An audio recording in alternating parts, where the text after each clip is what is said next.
All right, our keynote for today is Chef James Tahhan. He's a three-time award-winning chef, woo, a restaurateur, and a best-selling author. And he has come all the way from Miami, Florida, to be with us. And there was some other things that he's done, a lot of things that he's done. And again, when we see people that look like us, that talk like us, we know that it is possible to get there, right? But you have to be in front of them. And they are very accessible to you all. He launched some CPG brands, and he has cooking and home, brands as well. And he is a culinary expert. We celebrate celebrating his culture and industry. He had a show, Be Latina, on Lifetime, and he was on Chopped as well. He's a top chef. He was top chef Middle East and more. He has, there's so much. He's the owner of La Doña, right? Okay. And he'll tell you more about this. And we just want him to tell you a little bit about him and his journey in building a powerful brand. And I will pass it over to Chef James Tahhan.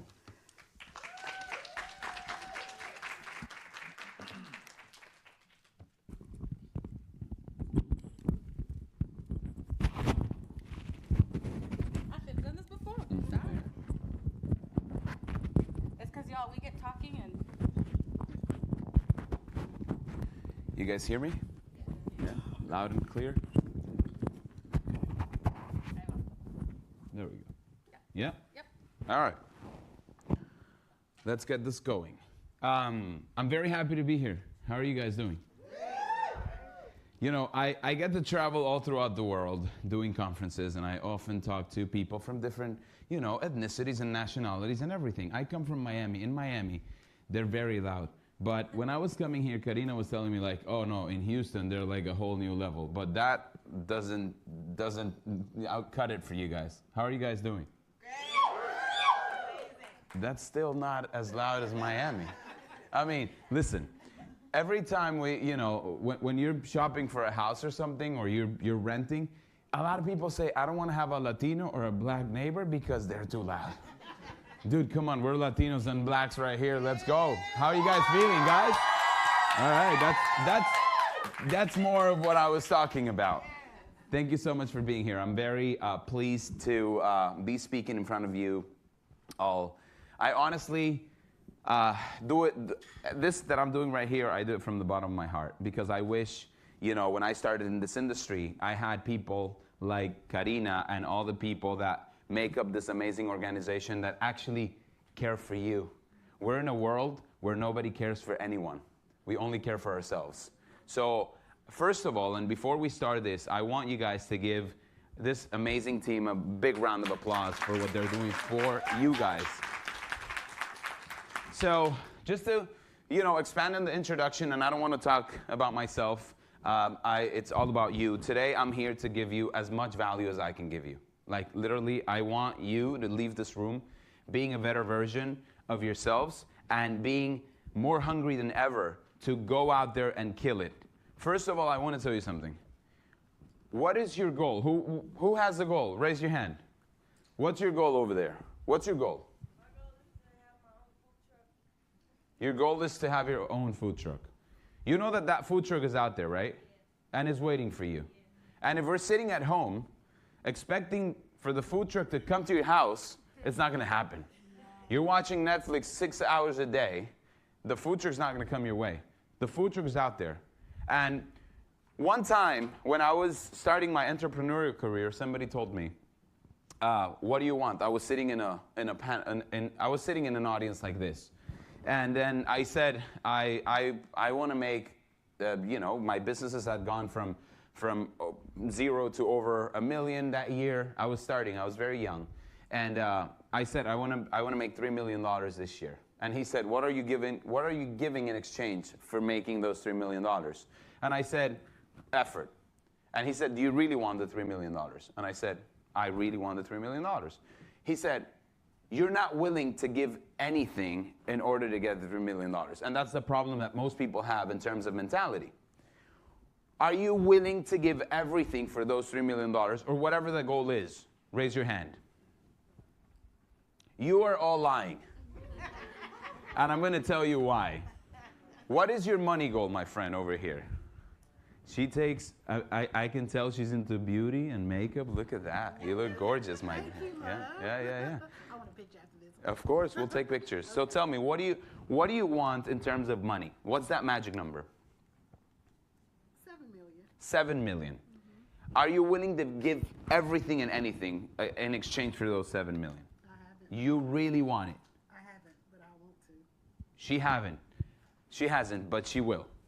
So when I said that, the guy told me, is it possible if I tell you that today I'm going to weigh you and you weigh 200 pounds, and I tell you that if you lose 60 pounds by tomorrow, I will hand you a check for 7 million. And I was like, in my mind, I'm like, I'll do fasting, and then I'll get on a treadmill from today till tomorrow. Yeah, I can make it happen. And you know what? He said, you're bullshitting me right here, because there's no way you're going to lose 60 pounds from today to tomorrow. So what are you going to do? And I said, Jesus, I can't. And he's like, you can. If you chop your leg off, that's 60 pounds right there. Are you willing to do that? But this is used in a way to kind of show you that, I mean, that's obviously an extreme, but anything you want, you can make it happen. I am an immigrant. I came to America when I was 13 years of age. I'm no different than any of you. When I first started in the culinary world, I had a public speaking class. I'm here not to brag about anything I've achieved. I'm here to inspire you and to let you know that anything I have done, you're able to achieve as well.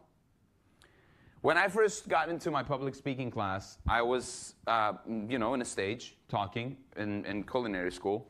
And then I gave my speech, and then my teacher told me to stay after class, and I stayed. And he said, you're gifted to talk in front of people. And I said, how do I? Because I was born in Venezuela, South America.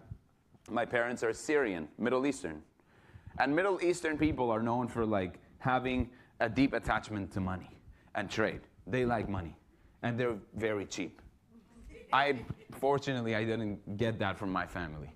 But I said, how do I capitalize on that? I asked my teacher, and he said, you can go on TV.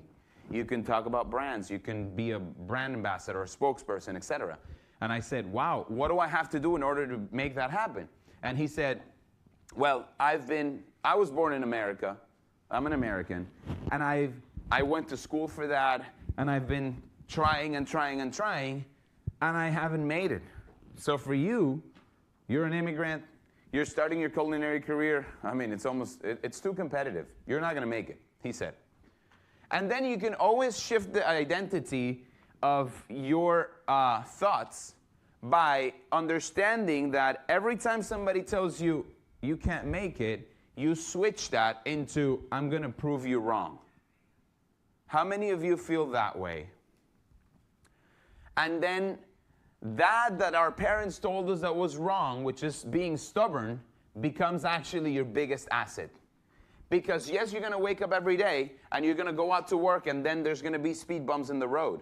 Life and work is not easy. If it was easy, everybody would have the $7 million. But guess what?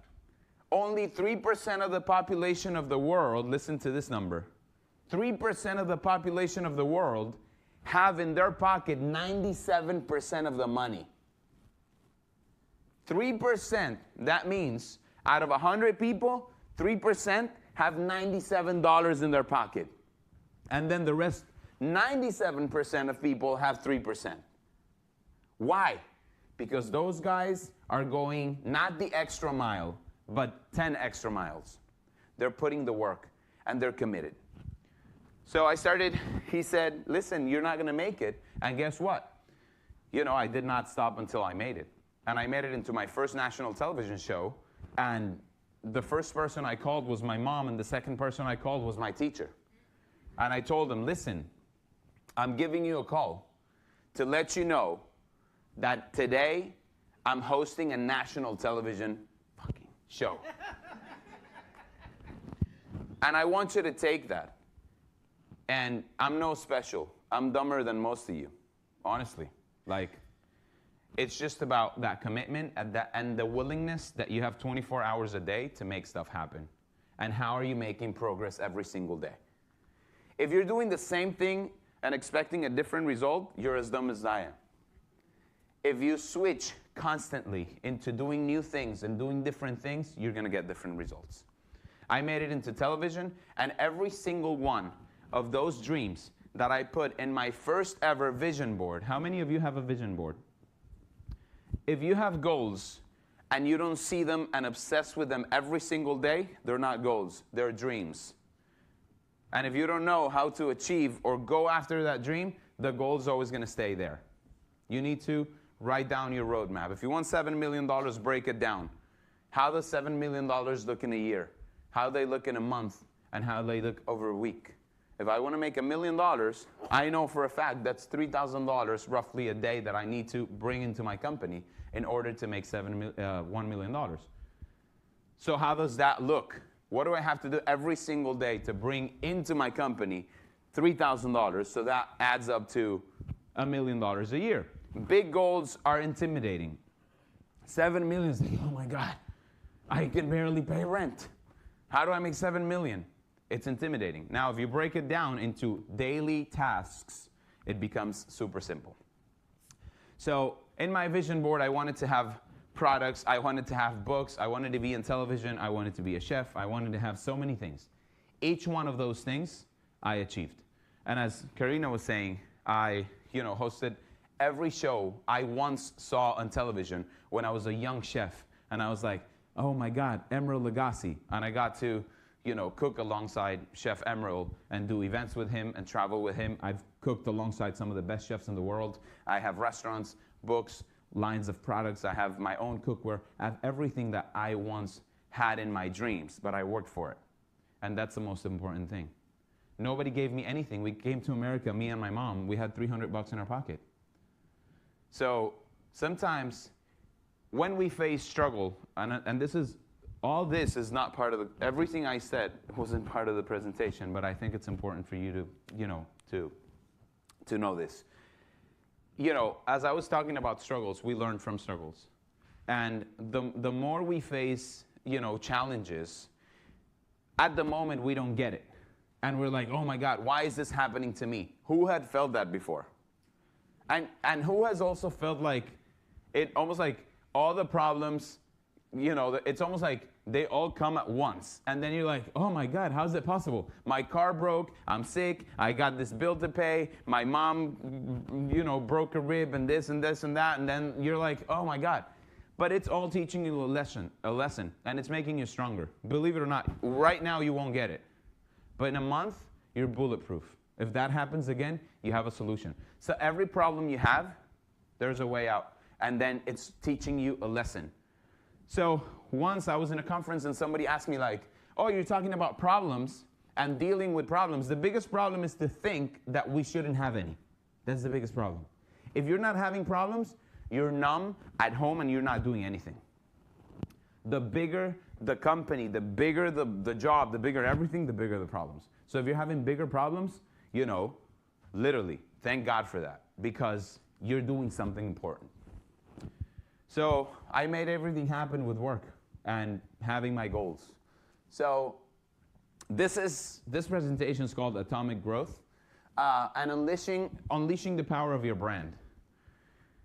Building a brand builds recognition. Yeah? If you see a truck going, in the highway, and it's a red truck from top to bottom, what brand does that truck represent? Coca-Cola. They've done a good job, right? We have to create a brand, and the brand needs to have personality, and it needs to be recognizable. If there's something where you need to invest your money, is in building a brand. Don't tell me like, oh, I can draw a nice logo and, I'm going to make it red because that's my favorite color. No. There's branding people. And there's people that literally breathe and dream branding. And they create brands for brands. So find an expert. And don't be, write this down. Do not be the one-man band. There's somebody that does what you need every single day. So if they do, they're experts in the matter. So go and find that person and hire them. So, you know, why is the chef talking marketing and growth and all this? Because, again, once I had to build a brand. I started my e-commerce brand, which was one of my biggest dreams. I said, if I'm a TV personality or a chef, I mean, all TV personalities like Rachel Ray and Martha Stewart, they have their own lines of product.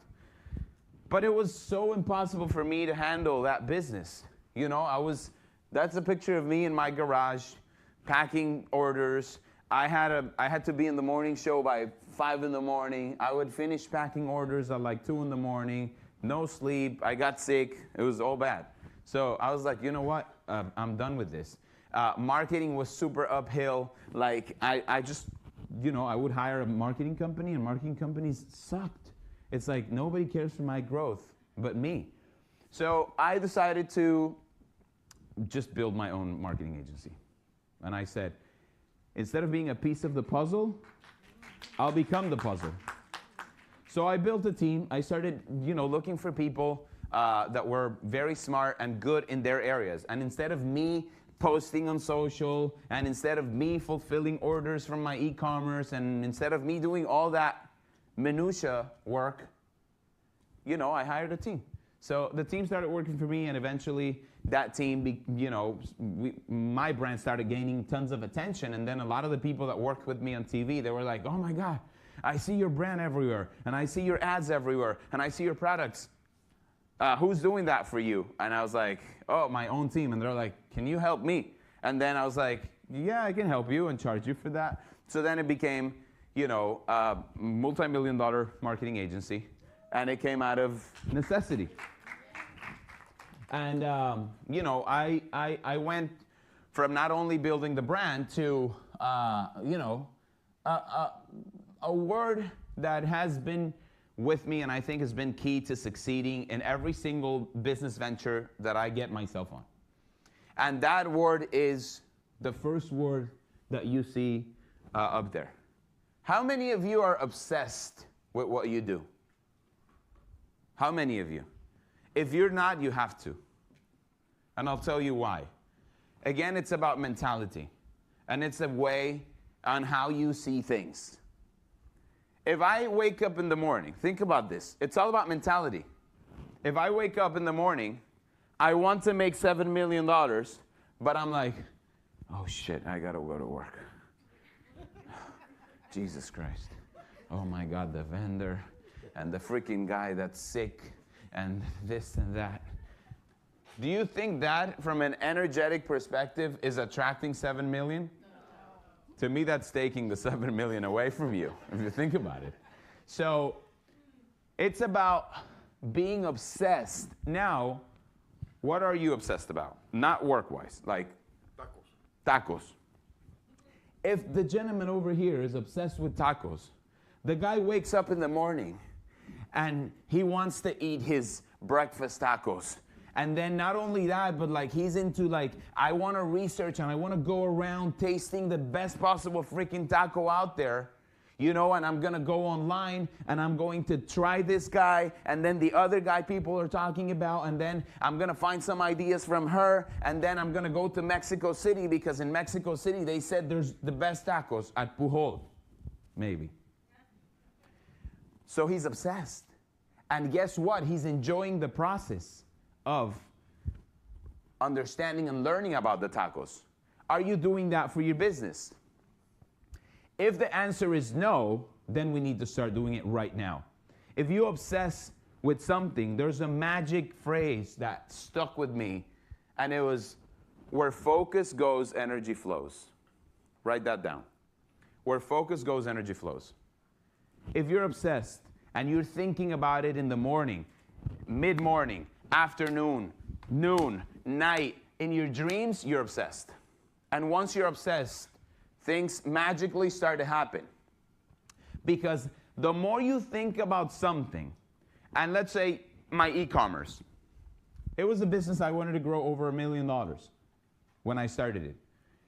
The more you think about it, the more ideas will come to you that you will implement in your business and that will make you grow your business because you're thinking about it obsessively every single day.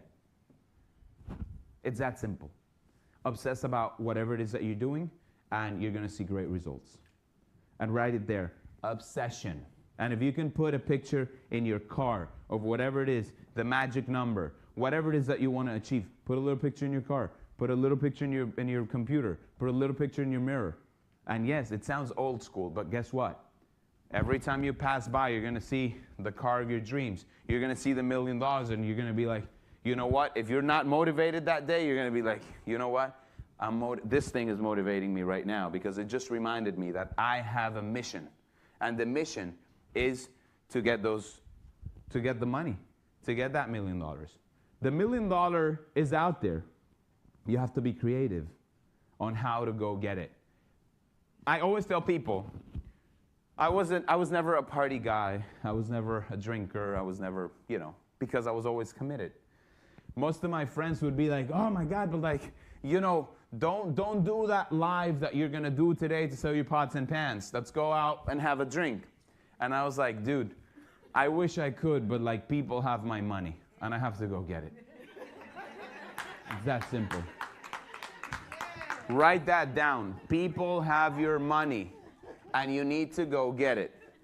But obviously we're not going to go with a gun and be like, give me your money. No. You have to be creative and you have to give something in exchange where people feel safe about giving you the money and they feel proud about the transaction. So again,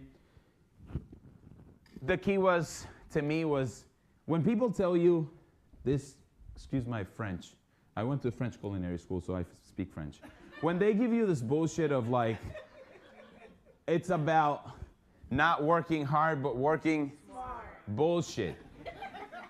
Biggest bullshit ever. It's about working your ass off. It's that simple. When you make the gazillion dollars that these guys are saying, oh yeah, work smart. Of course, how much money you have in your account? 50 million. Oh, no shit. Yeah. Then you start working smart.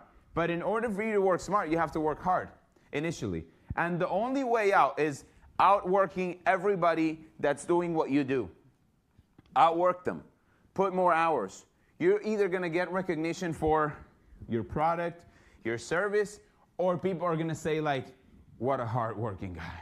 Like, I'm just going to support this guy. Every time I come, the guy is here making the tacos, and he's with a smile and the attitude, and people recognize that.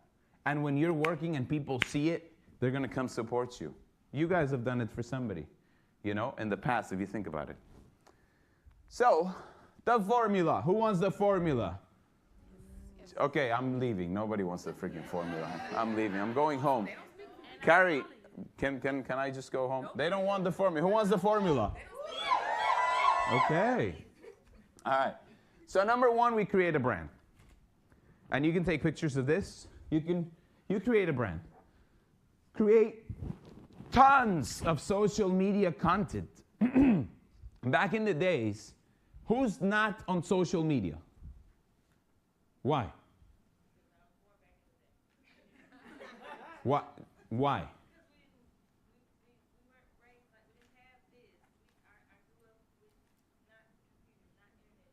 I don't care. Now we have them. So you're opening your social media today. Okay? Today. Social media, if you think about it, it's a great way to promote yourself. And then you're going to tell me, I don't have the 1 million likes, and I don't have the gazillion, shares and so on. If you have 20, think about it this way. We lose perspective. Why? Because we're like, oh, my video only got 100 likes. You know what 100 likes is? More people than we have here. 100 people liking your content and seeing your content, when you put it into perspective and a reality, it's 100 people that you have in front of you that you just saw your video. When do you get to talk to 100 people at once? Never. So forget about obsessing with the millions and non-millions. I have friends that have millions of followers on social media, and I've brought them my products and be like, okay, you have 3 million followers on social. Why don't we do an affiliate program and you sell my product? And they go live. And I'm like, he's gonna crush it. Tomorrow we're gonna be fulfilling orders in my warehouse all day. And then the guy gets there, yeah, buy now, we have this promotion, this, that, and then I'm like waiting for the orders, and I'm like, what happened? Not one order. So why is worth having 3 million if you're not capitalizing? You know who I'm looking for to work with today? Micro influencers. I no longer go for those 3 million, following accounts. Because first of all, they want to charge you like they're, freaking, I don't know. Who knows? And number two, they're not willing to put the work.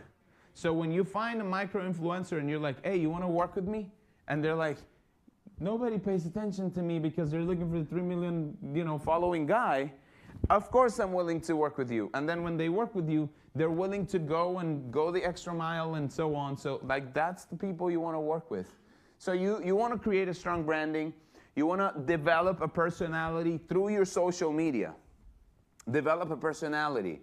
Show your staff. People want the human aspect of brands. More and more you're seeing that companies are exposing their CEOs. Before, they used to be in an office and flying private and so on, and now they're like, hey, get on camera and talk, because people want to feel who's behind the brand. And guess who's behind these brands? You guys are. And you guys all, number one, you guys all look great. You guys all have great personalities. Showcase that. People don't buy the product. People buy the brand. Write that down. People don't buy the product. People buy the brand. Apple is the number one, the iPhone is the number one sold phone in the country. Do you think it's the best phone ever? Yeah. It's not. You love it. Me too. Me too, but it's not the best phone. Samsung has the better camera.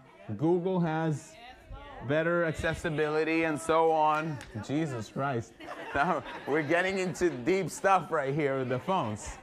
But it's not the best phone, but it's the one that sells, it outperforms Samsung by like 30% in the market share. Why? Because you buy the brand. You want to belong to the brand. It's a status thing.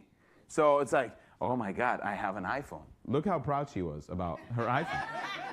She's like, no, and I'm willing to fight about that, That's brand loyalty. So that's what you want to create, And you create that through your messaging, showcasing the hard work that you're putting into your business, how people, you want to show what people are saying about your business, because people trust other people's opinions more than your opinion about your business. That's important. If I'm selling you a phone, we have all been, especially blacks and Latinos, we have all been scammed. So every time somebody comes and sell you something, you're like, this guy is scamming me. This guy is gonna get me one way or another. So you're like, what's the catch? What's the catch? So that being said, if somebody a friend of yours comes and says, oh my God, you need to buy this, then and you're gonna trust that friend, because number one, he's your friend. Number two, he already tried it. And now you're like, if you have it, I wanna have it.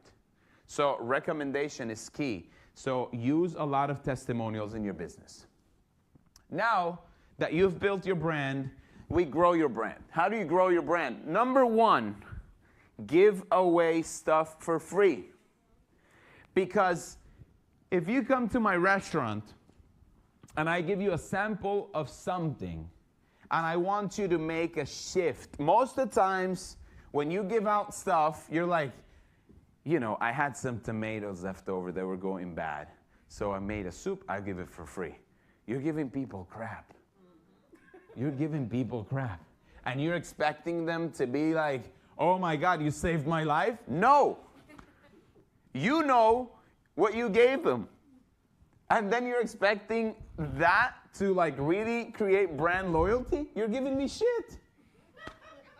Think about it. Now if I take my top selling dish and I give them a little sample, I'm gonna knock their socks off, and guess what? They're gonna be like, I want more. I need this in my life. And then they're gonna either buy more or recommend it, or next time they come, they're gonna try it, or they're gonna have a reason to come back to try that. So don't give them shit. Give them something that's worth it, you know? And there's two things that happen when you give stuff for free. Number one, people feel, you know, appreciated, loved, and then they almost feel a commitment to give back to you. So because they know you guys are hard workers, and you know, and you guys are putting the efforts to give them that for free, then they're gonna be like, you know, I appreciate that. So I'm gonna bring my friends, and I'm gonna recommend this place because these guys are doing something for me. So I almost feel like the necessity of like giving back. So give away stuff for free. It always works. Obsess about your email list. If you don't have an email list, you better have it by Monday. And I'm gonna call Karina and ask who has it. I wanna make sure everybody has it. Reason being is, it's your way of communicating. And when I say email list, it's a list. Email, text, WhatsApp, whatever. Communicate with people. You want to be top of mind. How many of you have a list of 10 restaurants and it's Friday night, you want to go out to eat and you're like, I don't know where to go. Jesus, like we have so much stuff going on in our days that we don't know what to do or where to go because there's so much information in our heads that when the time comes, you're like, Jesus Christ, I want to go out, but I don't know where to go. And you know that if that day at 6 p.m., restaurant Taqueria, my friend right here, sent you a text, and today we have a special with ribeye tacos and salsa borracha, you're going to be like, at night, when the time comes and you're starving, and you're like, where should I go today? Jesus, 2 hours ago, I got the message from the taqueria. Guess where I'm going? To the taqueria. So in a very creative way, you brought the customer into your door, and you're not just waiting for them to come. We're not that special yet. So you bring them, and you give them a reason to not only come to your restaurant, to your food truck, to whatever it is that you do, but you give them a reason to come back. And you know what that is? Loyalty programs, coupons. Come and I'll give you a free this, next time a freebie. All people want free stuff. And it's not only like, oh, people with financial difficulties, they want free stuff. Where I live in Miami, I have a bunch of multi-millionaire friends and billionaire friends, and they're like, I still go to Olive Garden because they give the freaking free bread. And I'm like, fuck, you don't need the free bread. You're flying private. You have your own airplane. It's $50 million. Why do you need the free bread? People want free something. So you give them that free something. They have a reason to come back. Collaborate with small creators. Find people.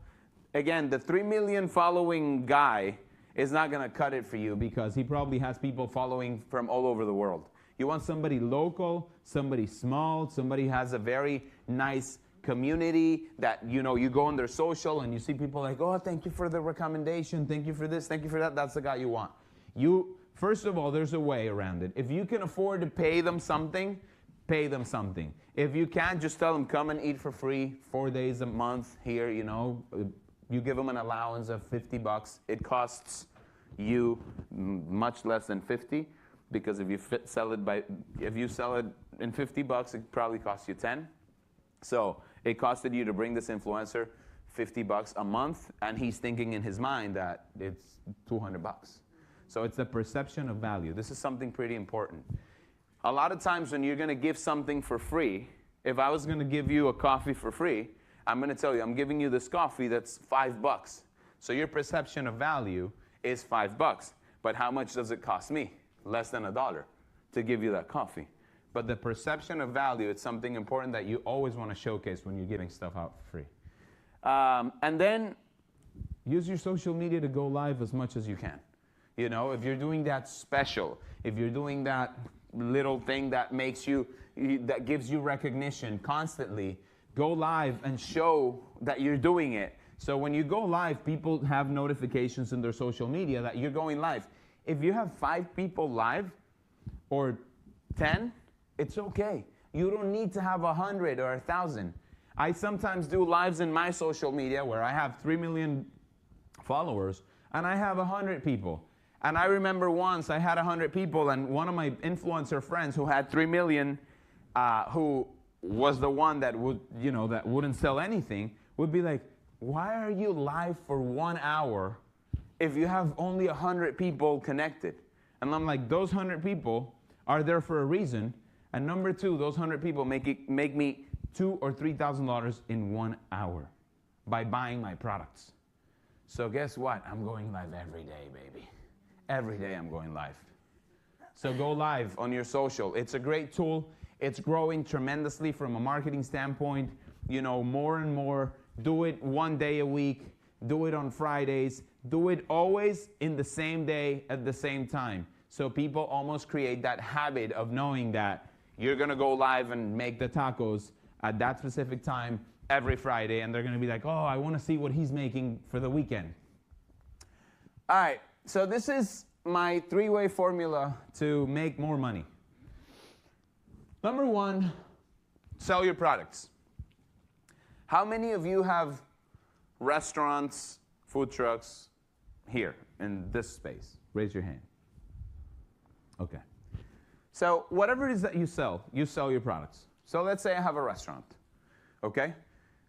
Or a food truck. In the food truck, I sell my product. But my product comes with a cost, right? Which is inventory or food cost or whatever. You guys are with me? Nobody fell asleep yet? You sure? Let me hear you. Okay, cool. So we sell our product. But our product, in order for me to sell my product, I need to take money off my pocket, buy my product, and then sell it. So I'm buying to sell, yes? So that's compromising what? Cash flow. If I have $100 and I need to buy meat, I buy 100, now I have 0. And then I go and sell it for 200, and then I have 200, but then I have to go back and give 100. And then if I want to grow because I want to sell more than the 100, then I have to put 200 to go and sell 400. So it's a very difficult thing if you're growing, because cash flow constraint is the main reason why businesses go bankrupt. Why? Because let's say you're like, oh, I'm going to put 200 now so I can sell 400. And then you take the 200, you put the 200, and then guess what? Emergency happened. You have to deal with a fire. And then that fire is 200, and you don't have it. What do I do? Oh, let me just close this thing. So it's called cash constraint. So how do I bypass the cash constraint? I have other people sell my product, number 1. So let's say you're a food truck. Let me put that in an example. I just tell somebody like, listen, if you want to start a business, side hustle, whatever, you know, I'll give you let's say my tacos are $5. I'll give them to you half price. So you can go and sell tacos and do cantinas or like whatever, you know, deliver meals or whatever it is. Start your own business. So now you have somebody that's selling for you, that's bringing you extra revenue that you weren't making, so you're doing more volume. Like a drug dealer. That's a good example. That's a perfect example. Drug lord needs a lot of drug dealers in order to sell more drugs, kill more people, but it's a great example. It's amazing. Exactly. Never thought about it. So pretty much. And then number 3 is you sell other people's products. And when you sell other people's products, then your cash constraint is no longer a cash constraint. Let's say, back to the tacos. I sell tacos. And then I know that if I sell pastel de elote or corn cake after the tacos, people are going to buy them. But then I don't want to spend more money and more time and more effort into making the cake. So I find that you sell cakes, and I'm like, hey, listen, I know your cake is amazing. Why don't you give me cakes? Give me 10 a day, 20 a day, and I'll put them there. As I sell, I pay you. Before, I was using my money to buy, to sell. Now I'm selling to buy. And that's how you overcome the cash constraint. You guys are with me so far? Yes. Is this helpful at all? Yes. Come on, guys, come on. So, sell other people's products. And then after you sell, you pay them. And now it's like you're making money without having to invest money. And a pro tip, get that cheapest product, as I was saying, within your, product inventory or whatever, and give it away for free. But that is different from what I was telling you, where like you're giving them the best possible bite of the house for them to try. This is something that you're gonna just advertise in your social.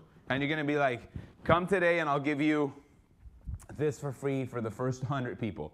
Always use two things in order to make any promotion work: scarcity and urgency. FOMO. Yes. So you always say, the first 100 people that come are going to get one free chicken taco.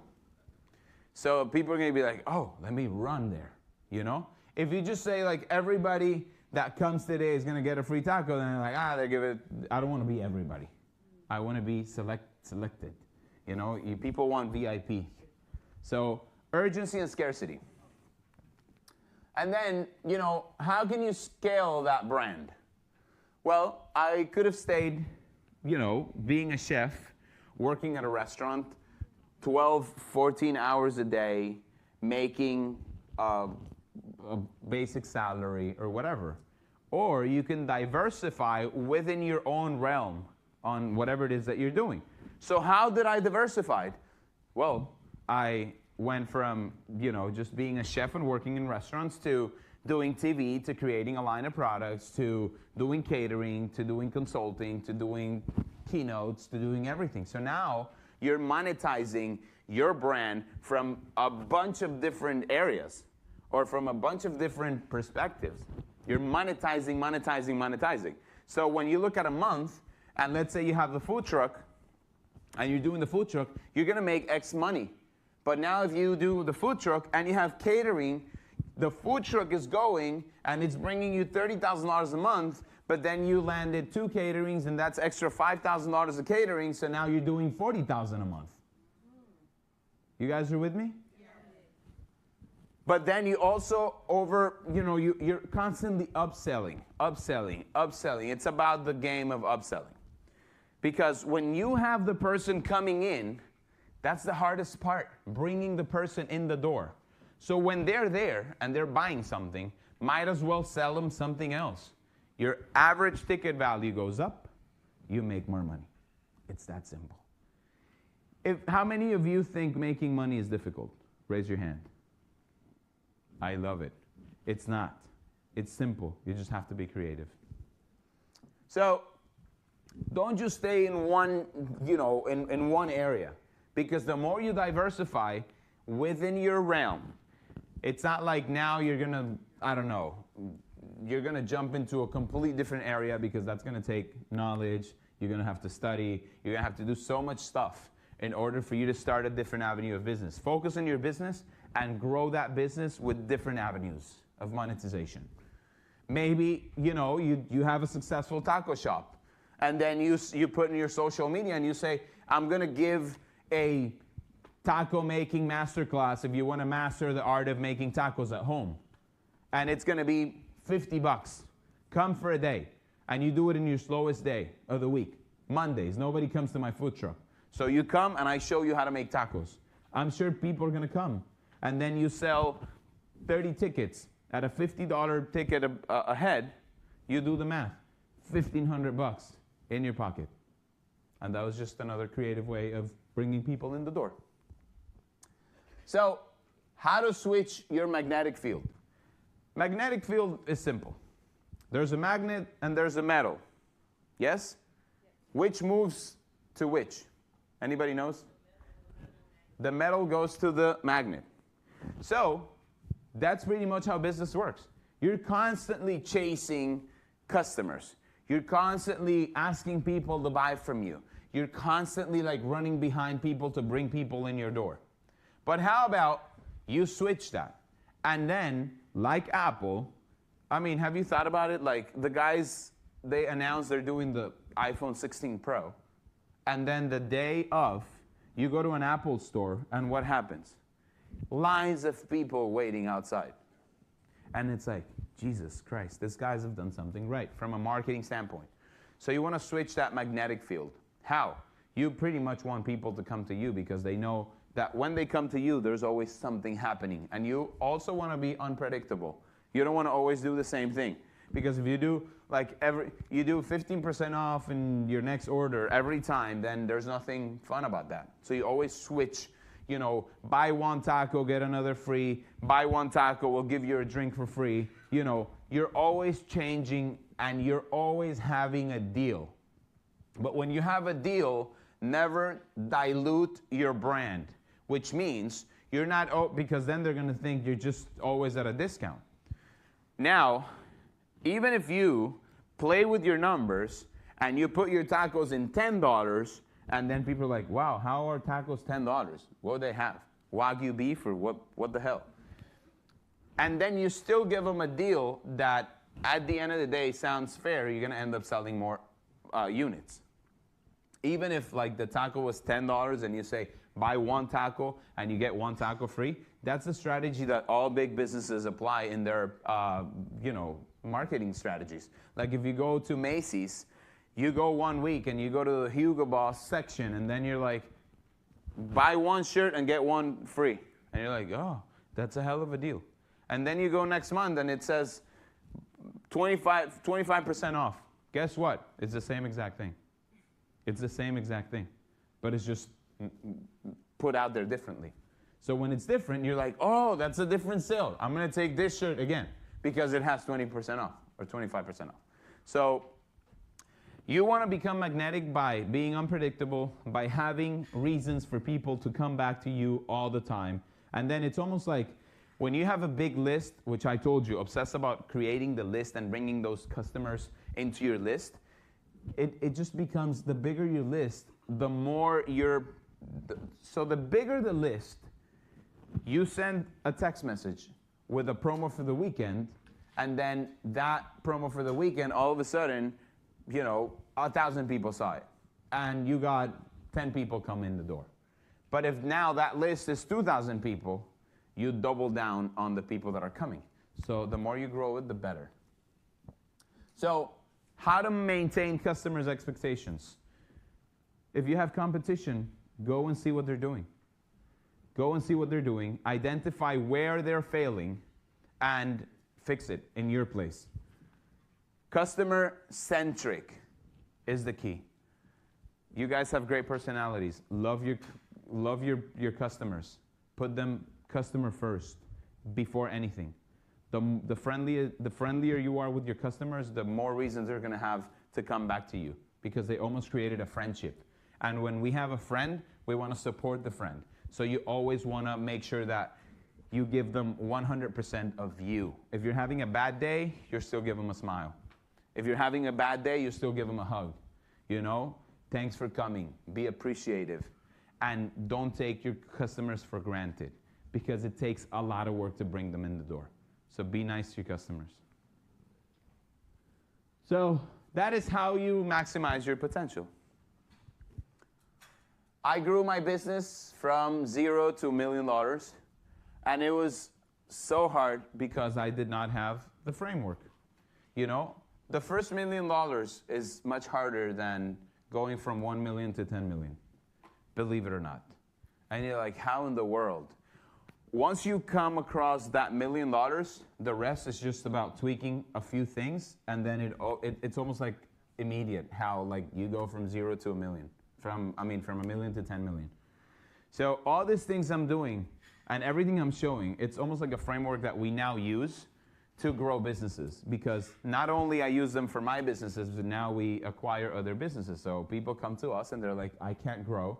We see the potential, we partner with them, we put this strategy in place, and then all of a sudden we take them and we grow them massively. So this is honestly what I consider to be the sweet spot of this whole presentation. The $1 million framework. Number one, use social media. It's important, social media. Number two, create a WhatsApp team. How many of you are on WhatsApp? Okay. WhatsApp is a great way of communicating fast. So whenever somebody, becomes a customer, give me your information so I can put you in our VIP WhatsApp group, and then I'll let you know when we have specials or stuff going on. But now you have them at your fingertips. So Friday, you send the broadcast message, and you say, we have, ribeye tacos tonight. Come try them out. You buy one, get one free, and then you start creating that, connection with your clients. Do more lives, double down on lives on social. Use influencers, affiliates, and referrals, because you're utilizing their audiences. You have a limited audience. If you have 100 followers, then you have 100 followers. But then if I find you and you have extra 100 followers, now I'm talking to my audience, you're talking to your audience, and she's talking to her audience, so now I'm reaching 300 people. And I'm putting my product out there. Once you've done the first 4, then you do some ads. You want to run ads locally. It's important because now you're reaching even a further audience that's not within your reach. And then work on reorders. Reorders, if you can build a business where 50% of your money comes from return or repeat customers or reorders, you're guaranteed success. Because if you sell $1 million and you have 50% of that $1 million coming from repeat customers, you're not paying an influencer, you're not paying ads, you're not paying anything to bring that client to buy back from you. So like those 500,000 that are coming from repeat customers is where you're making the most money. You have more profits. And then create atomic offers. As I was saying, be creative on the offers. But you always want to have an atomic offer. Like it's almost like even if you're bringing in a new customer in the door, and you're not making money on the customer, it's okay, because you're giving them a hell of an experience, and then they're gonna come back. Do it on your slowest day of the week. So if Tuesdays are slow, that day you say, come and get $1 tacos. You're not making money, you're not losing money, but you're bringing clients in the door. They try your tacos, they're the best tacos, guess what? They're gonna come back. So that's your way of acquiring customers for cheap or for zero cost. And, because I said I really wanted to give you guys a ton of value. Today, I want to help 5 businesses. You have to be an established business, obviously, as we know. We want to help you, and I will take 5 of you. Just text the word million to that number there, and then we're going to pick 5 of you to give you a free, session one-on-one with my growth team so they can help you. The idea when you come to this call is literally you're going to tell them where your constraints are from a marketing standpoint or what you want to do. We usually charge, believe it or not, $2,000 for a consultation or an audit call, but we're going to give 5 of them for free. Just because the first thing I said when I came here was, I really want to bring value to you guys. So send the text, and my team will get with you. They'll get in touch with you. They'll set up the call and everything, and then they'll give you value. If you want to have anything from my cookware, my whole entire line, pots, pans, knives, spices, chicken broth, air fryers, you name it, everything. Everything under the sink. Everything under the sink. I'm going to give you guys a 50% off.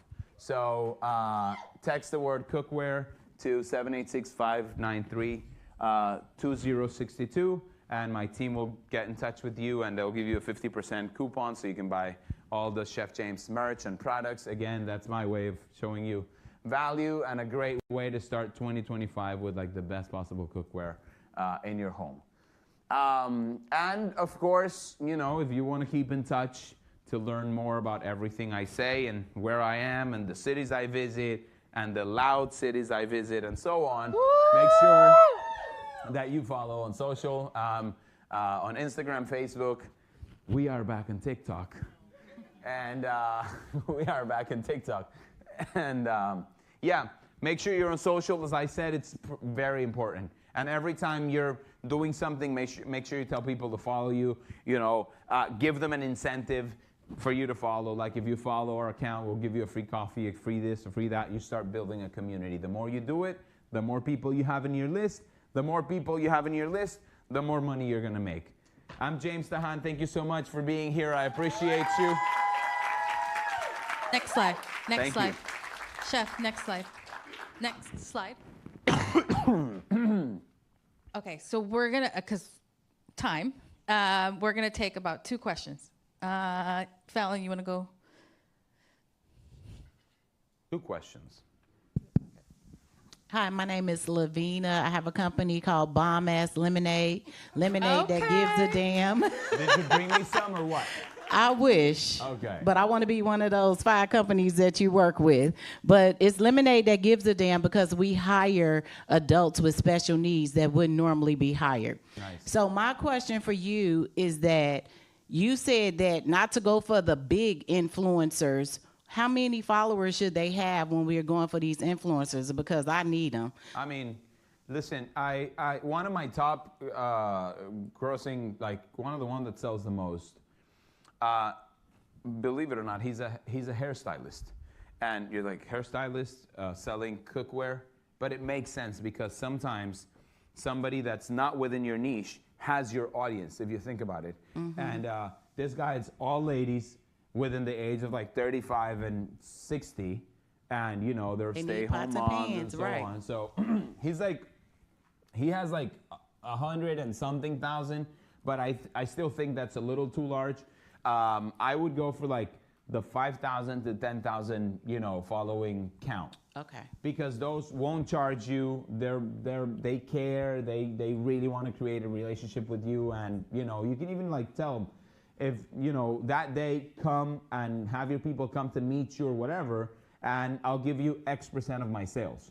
Or like if you sell online, like I'll create a promo code so they can make money off of the sales. So now they have an extra incentive to like push. And they're not just like, oh, I did the video and I don't care if it performs because I already got paid. And in your workbook, there's some cheat sheets about working with influencers on there. Okay, I'm gonna take someone from up here. Sorry, Rhonda. I love you anyways. Good morning, and thank you for this. My name is Bee, and my company is called Sweet Granny Bees. We provide delicious Southern classic desserts. And my question is, so I have a cook show, I have a cookbook. I was doing lives and all that for 2 years, and then I stopped Why? because I had to go back to work and yada, yada, yada. But when I stopped doing my YouTube, I had about 1,500 followers. Now I have like 5,000. So it's just grown and grown. It keeps growing. And so now I'm considering going back. But part of that is wanting to also expand into consumer packaged goods. How did you partner with someone to do that? Like a consumer packaged goods company? Did you just, go to China and get your own stuff or create your own stuff? What was that process like? Yeah, so that's a great question. The good thing about selling online is that if you have a local, product or service or whatever, you're pretty hooked to like local. When you sell online, that's a good thing. You can sell all across the country. So in my case particularly, I started just finding, manufacturers that would do white label products for me. And initially, I wanted to make it easy for my manufacturing companies where like, if you go to China and you want to create a product, then they're gonna ask you at least for like 10,000 units of a product, And 10,000 units for a product, it's a lot of units, and it's a big investment. So if you're starting, I would just tell you to do something, and this is a cool story I'll share with you. My first ever product was my set of spices, which is the picture I showed you guys I was fulfilling from my garage. And that was a $6,000 investment, which is still a lot of money. But I started selling that, and then one day, the pandemic was starting, and this guy who has a distributing company for like pots and pans, I call him and I'm like, hey, I'm out of spices, and I'm sure that with the pandemic going on now, you probably have some product left over that you're not selling that I can sell.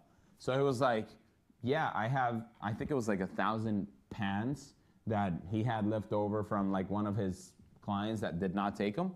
And the thing I did was, which is, now that I think about it, was like a crazy idea, but it worked out. I was like, okay, how about this? I'm a chef. So instead of like buying the product, you have the product sitting there. So I'll just do this. I called my printing company and I was like, can you make me a sticker that says Chef James approves? And they're like, yeah. So they gave me the sticker. I got the product. I put my sticker to the product because it didn't have my brand or anything. So it was Chef James approved. Obviously, I made sure the product was good. And then in 2 months, I sold 1,000 pans. So there's ways around it. You can always find that white label and tell, you know, a manufacturing company like, hey, let me buy this product from you. It doesn't say a name or anything if you want to align it with your brand. And what you do is that you alter the packaging. You can create your own packaging. You can just create your box or whatever, and then put the product inside, and then you're selling your product. And that's the way to start. And as you grow that, then eventually you can go to China and tell the guy, listen, I'm now selling 1,000 or 2,000 units of this a month or every 3 months or every 6 months. So you can actually invest in creating your own product that has everything that you want in your product, which is what we have now. All of the Chef James products are like, we talk to manufacturers and we tell them like, I want it like this. I want this handle on my pans. I want this coating in the inside. I want this color on the outside. Like, but it takes steps, pretty much. All right. I'm sorry, we're out of time, but you guys can have a little more time with him. Go to the next slide. So, yeah, so we have a book signing. He's going to sit out there and sign some books. This is his book, The Homemade Chef. Kindred Stories, a local bookstore. Some of you got Chef JJ's book, and now we want to make sure that you guys can get a copy of Chef James's book. Yeah, and before I leave, I want to tell you a quick story about this book, which means a lot to me. Again, taking no for an answer. I wanted to create a cookbook that was like a Bible for people at home with my recipes and everything I thought was, you know, essential. So I created a book, and the first time I had written the book, I went to New York. And I sat down, I found a meeting with Penguin Random House, which is the #1 publishing company in America. And I sat with the decision maker, and I told him, like, listen, I want to create this book, and I want to make it, and I think you guys are the right partners. And he's like, what makes your book different? And I was like, well, it's not only a recipe book, but I teach people how to cook. I give them all the essentials for them to become great home cooks. And then he tells me, like, but what do you think is going to make your book succeed? Because the two, at the time, I wasn't the Chef James that I became eventually, but I was like just starting in my television career. And then he's like, 2 of the most recognized and influential Hispanic chefs in America, which are A and B, have failed to sell books. Like they couldn't even sell it to their family. Books in Spanish do not sell. So what makes you think you're going to sell? And I had no answer. And I went back to Miami with my heart broken. And I was like, should I just cry or do something about it? And a lot of times we stay crying for a long time. So I said, you know what? I'm going to do some deep diving on them, on the chefs. So I looked on their social media. They had maybe a quarter of my following. They didn't have a live show every day. They didn't have a lot of things that I had. And I went back and I asked for another meeting. And when I sat with them, I told them, listen, I don't want a book to just say, I have a book. I want a book for it to become a bestseller. Like, I don't sell it for less. I don't settle for less, and I don't like doing things in a mediocre way to just say, oh, I have a book, but it's packed full of dust in every single bookshelf out there. No, I want to make sure this book becomes a bestseller. So I will do anything I have to do in order for it to become a bestseller. Even if I have to go door by door knocking, like I did that when I came to America. It doesn't bother me. And if you don't take my book, then you're going to regret it, because I'm still going to go make it happen. And then once it becomes the bestseller, I will come to you and say, you missed it. So guess what? He left, and 3 days after, his assistant called me, and she said, listen, I don't know how, but Raymond decided that we're going to take your book. So they ended up doing it, and it became a bestseller.